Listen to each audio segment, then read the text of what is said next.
Bom dia pessoal, tudo bem?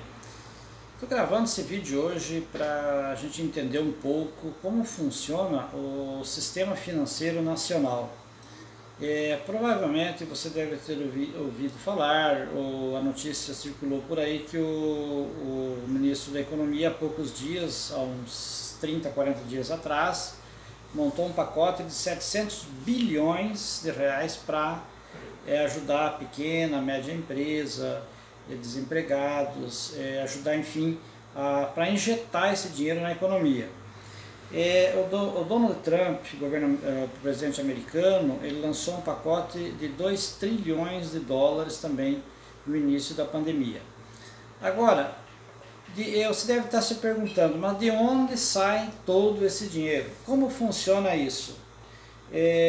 Eu vou tentar explicar de um modo simples, né? Eu fui bancário por um bom tempo, sou economista, fiz faculdade de economia e hoje, como consultor independente também, eu gosto de atuar também como educador financeiro.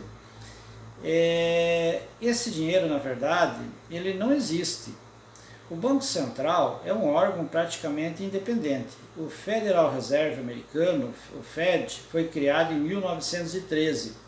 E quem criou ele foram empresários da época, grandes industrialistas da época, que criaram como um fundo de reserva que seria para, em casos de emergência, em casos de colapso na economia, eles poderiam recorrer a esse fundo e esse fundo injetaria dinheiro na economia.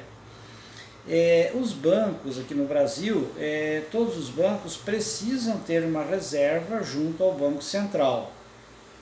Só que essa reserva ela não é necessariamente em moeda papel, em espécie.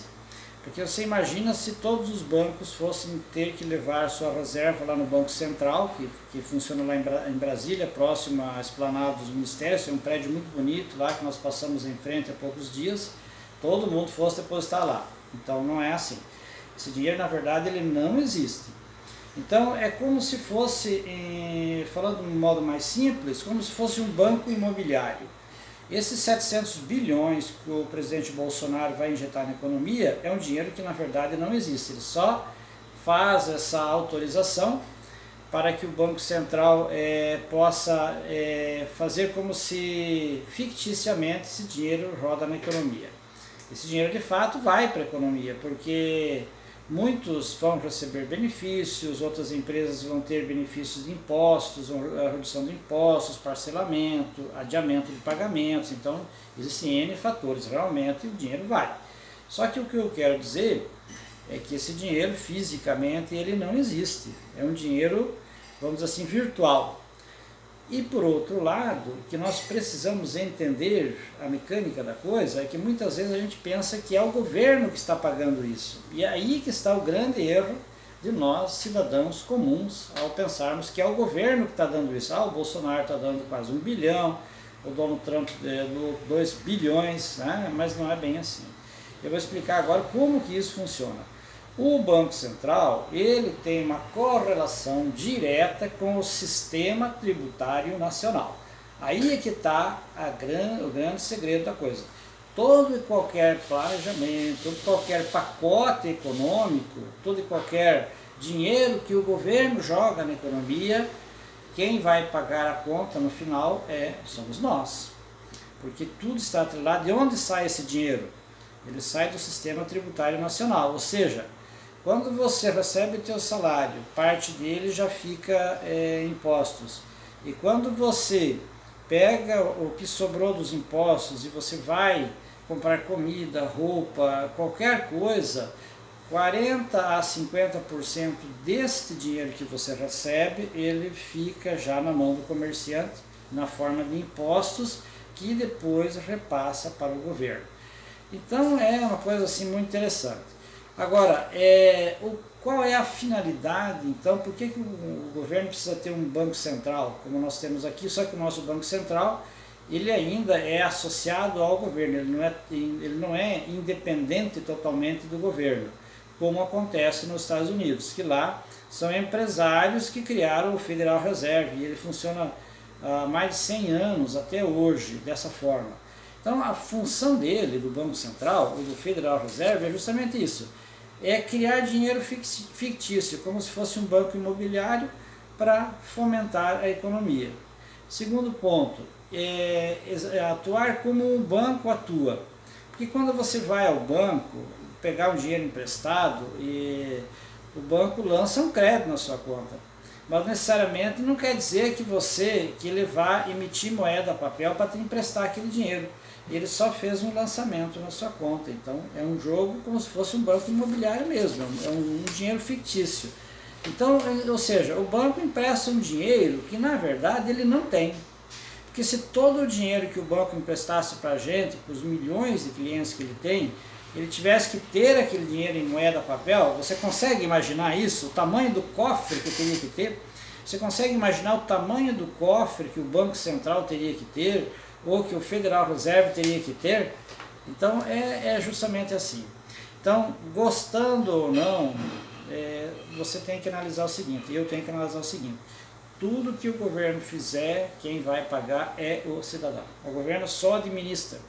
E o cidadão, ele tem que entender isso, porque é o jogo do poder, é o jogo do dinheiro, é o jogo da riqueza, é assim que funciona mesmo, e nós não temos como mudar. Gostando ou não, quem comanda o jogo são justamente os ricos, né? E agora, eu pergunto para você, você entendeu então de onde vem esses bilhões, trilhões de dinheiro da economia? De onde vem esse dinheiro? Onde está esse dinheiro? Ele não precisa ser rodado moeda papel, ele é apenas como se fosse um banco imobiliário, apenas um dinheiro fictício, na verdade, que roda, que gira o mundo todo. E outra coisa importante, estudar o jogo dos ricos. Tem uma pequena parábola que fala de um viajante que se hospedou num hotel na parte da manhã, pagou a diária R$50 e aí foi trabalhar. E esse dono do hotel pegou esse dinheiro, foi na farmácia, pagou uma dívida que ele tinha. O dono da farmácia pegou esses R$50, foi lá no borracheiro, pagou o que ele devia. O borracheiro pegou esses R$50, foi lá no salão de beleza, que ele cortou o cabelo várias vezes, pagou o cabeleireiro pegou esse dinheiro, foi lá no supermercado, pagou. O supermercado pegou esse mesmo R$50, o gerente do supermercado, e voltou lá no hotel, na parte da tarde, pagar uma dívida que o supermercado tinha com o hotel de uma hospedagem lá de um cliente deles. Enfim, chegando no final da tarde, o hóspede do hotel decidiu desistir de se hospedar. Foi lá e perguntou para o recepcionista do hotel se ele poderia devolver os R$50 para ele, porque ele iria para uma outra cidade, terminou o trabalho dele mais cedo, não teria por que pernoitar ali. Ele poderia viajar, estar no dia seguinte já na outra cidade lá para trabalhar mais cedo. Moral da história, o mesmo 50 que o viajante pagou o hotel, ele circulou na praça e várias contas foram pagas e o dinheiro voltou de volta para a mão do viajante e ele virou o mercado. Parece uma piada, parece uma brincadeira, mas quando a gente fala de bilhões e trilhões, é mais ou menos isso que acontece, ok? Eu espero que esse vídeo tenha servido para alguma coisa para você. Se você gostou, eu peço que você compartilhe a informação, peço que você curta lá no meu canal, subscreva no meu canal para que eu possa continuar colocando conteúdo de valor para você e para quem você ama. Um forte abraço, até mais!